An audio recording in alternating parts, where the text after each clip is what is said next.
Hey guys, what's up? It's Jan from Initiate ID, and here's an Initiate ID video with an Initiate ID review of an Initiate ID no, not joking. So this is the review of the STM Storm Trigger from Cooler Master. This is probably the first of our review series, and I'm going to try the professional thingy for now, and we'll go on from there and see what happens in the following videos. Anyway, this is STM Storm Trigger. It's a mechanical keyboard from Cooler Master, if that wasn't obvious enough. The variant I have is the Cherry MX Blue, and all of them have a red backlight, and it looks pretty epic. So here is the box that it does come in. It did ship with soft cell foam, which is nice. So kudos to you, Cooler Master, for bringing us a product and making sure it's getting to us safely. Accessories that it does come with this about 5-foot long cable. It has a sleeving on it, but it does have a nice thick gauge to it. My sleeving starts to rip off, but you can see that the gauge is really nice, really thick, so you don't have to worry about the USB cable snapping. It's using mini B, so it's not going to like destroy your port or anything. Also, what it comes with is this nice long wrist rest. I'm not using this keyboard currently, but I do miss the wrist rest because the wrist rest was nice, it was long, and it just worked. The only issue with the wrist rest that I had was it used the plastic nips and the two sides broke off.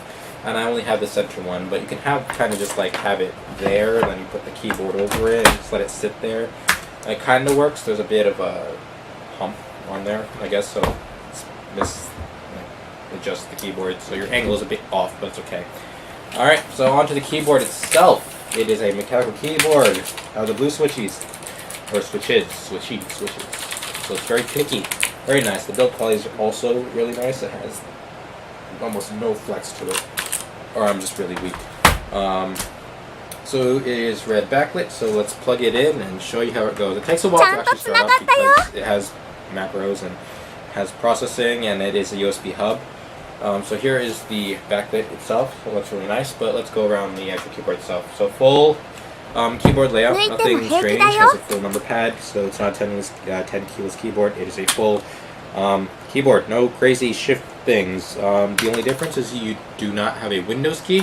You have two function keys, and one can be programmed to your Windows key. Actually, this is the only one that can be programmed to your Windows key. This is your standard function key, and you have a bunch of function keys up here. So you have your brightness, your LED brightness or backlit brightness, so it has on and off, low, brightness lower, brightness higher, and you also have your modes. So it has a pulsating breathing mode, your on mode, and also has your WASD, arrow keys, and macro key backlit mode. Over here you have your media keys, so you have play pause, you have your stop, which is always nice because my laptop actually doesn't have this, so when I plug this keyboard in, it has it. And your forward and backward for music playback. You also have some volume keys, so you have mute and minus and plus to increase or decrease your volume accordingly. I think that's really it. You have 5 macro keys here, and you can switch between different profiles. You have on the go backward recording, so you can just kind of go as you go. If you have the software, that's the only way you can program some of these keys, but macros you can do the on-the-fly programming, and you'll be set to go. You can set up to 5 profiles. You need the software for that. Get it off the Cooler Master website. You press this, and then you hit 1 through 5, and you switch your profiles. Really convenient. On the back side, you have your mini USB in for your USB connection. So this is a hub, so when you plug in USB, it's actually a 3 USB hub. It does these 2 USB ports and also does the keyboard itself. There's a 5-volt DC in, so if you are getting like high-powered USB hard drive, it might use up all the power and your keyboard might be unusable. So you want to make sure you have that plugged in, or just don't plug it into this keyboard. It's good enough for a keyboard and a mouse, maybe a headset. And you have 2 USB ports, as I mentioned already. And that's it. You have this nice stylistic thing here. It's nothing really special. On the bottom you have rubber feet, so you have this rubber feet down here. And really cool, you have 2 feet with rubber that goes around the entire foot, so you actually have a lot of control there, and I'm just going to like knock off the tablecloth if I kept doing that. And that's it. Has anti-ghosting 6 key rollover, so you could press up to 6 keys and the 7th key might not register.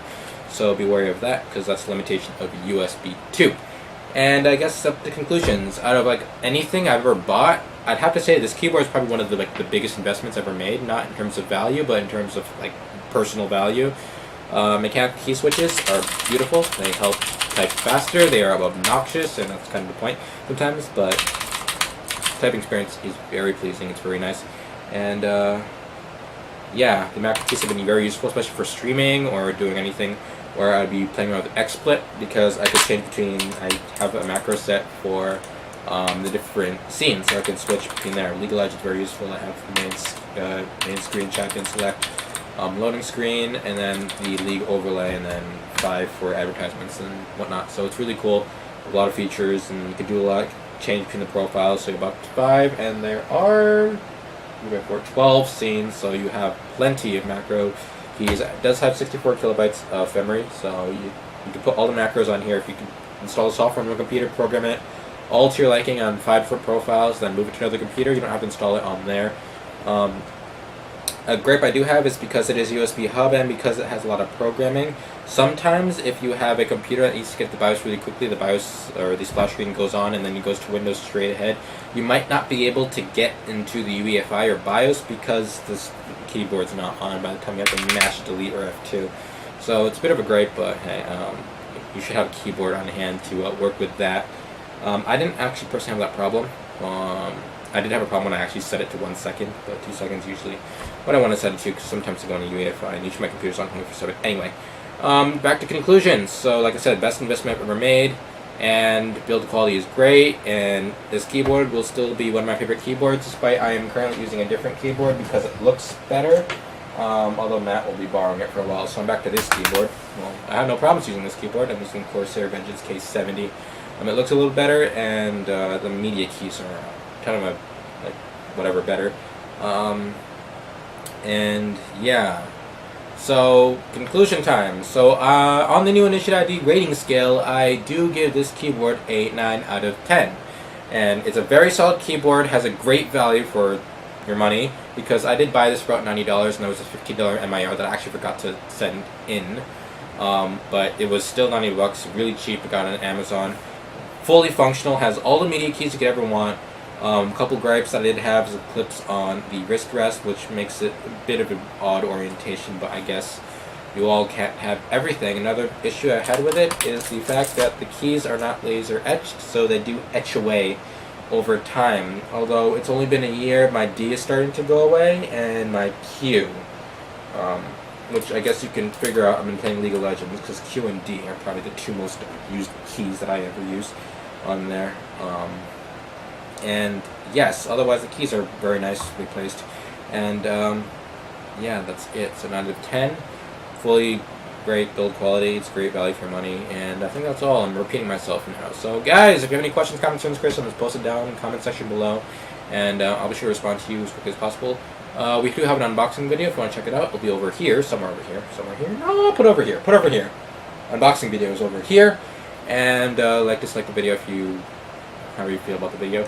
And subscribe if you haven't subscribed to be up to date with future content. And I think that's it. I talked way too fast in this video, but you know, I'm a busy person. Got places to be, things to do, and whatnot. So anyway, guys, outro time. 'Cause I don't know why I still talk.